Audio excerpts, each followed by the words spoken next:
লিটন দাসের ব্যাটিংয়ের যে হতশ্রী দশা তাতে শাকিব খান আক্ষেপ করে বলতেই পারেন দেশের অন্যতম সেরা ব্যাটার নন, যেন টেনশন দলে ভিড়িয়েছেন তিনি। লিটন বাদেও ঢাকার গোটা ব্যাটিং লাইন আপই ব্যর্থ। কিং খান ভাবতেই পারেন কেমন ক্রিকেটারদের পেছনে অর্থ ঢাললেন তিনি। শুক্রবার খুলনার সামনে কুপকাত ঢাকা বিসিবি সভাপতি ফারুক আহমেদের সাথে প্রেসিডেন্ট বক্সে বসে ম্যাচটা উপভোগ করেন সেনা প্রধান ওয়াকারুজ্জামান। খুলনার দেয়া ১৭৪ রানের লক্ষ্যে ব্যাটিংয়ে নামে ঢাকা। অধিনায়ক মিরাজ শুরু করেন উইকেট তোলার মিশন। ইনিংসের তৃতীয় ওভারে মিরাজের বলে ধরা লিটন দাস ফের ব্যর্থ হলেন এই ওপেনার। মাত্র ২ রান করে ফেরেন তিনি। মিরাজের পরের বলেই কুপকাত স্টিভেন স্কেনাজি। বিপদের মাঝে ভরসা হতে পারেননি তানজিদ তামিমও। আবু হায়দার রনির বলে ইব্রাহিম জাদরানের ক্যাচে বিদায় তামিমের। ১৫ বল থেকে তিনি করেন ১৯ রান। রনির শিকারে পরিণত হন শাহাদাত হোসেন দীপুও।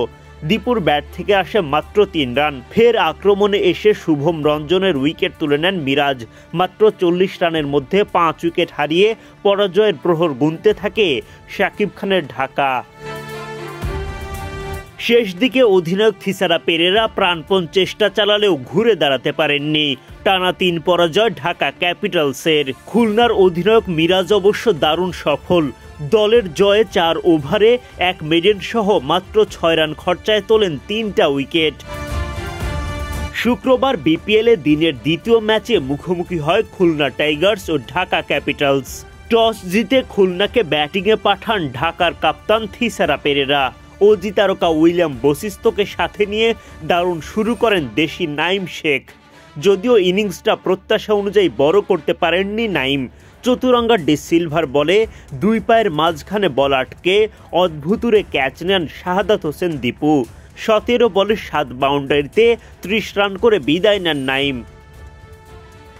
শুভম রঞ্জনে বলে এলবিডব্লিউ শিকার হয়ে বিদায় নেন আফিফ হোসেন ধ্রুব।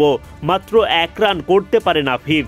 ইব্রাহিম জাদরানকে নাগিনের ছোবল নাজমুল অপুর।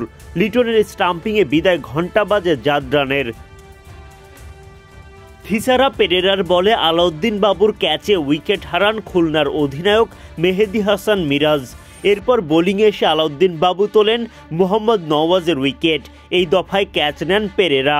৮৭ রানের মধ্যে ৫ উইকেট হারিয়ে চাপে পড়ে খুলনা।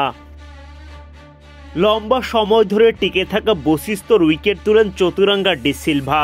২৮ বল থেকে ৩-৪ ও ২ ছক্কায় বশিষ্ঠ করেন ২৬ রান। এরপর মাহিদুল ইসলাম অঙ্কন, জিয়াউর রহমানরা এগিয়ে নিয়ে যাওয়ার চেষ্টা করেন খুলনাকে। তাদের চেষ্টায় মাঝারি মানের পুঁজি পায় টাইগার্স।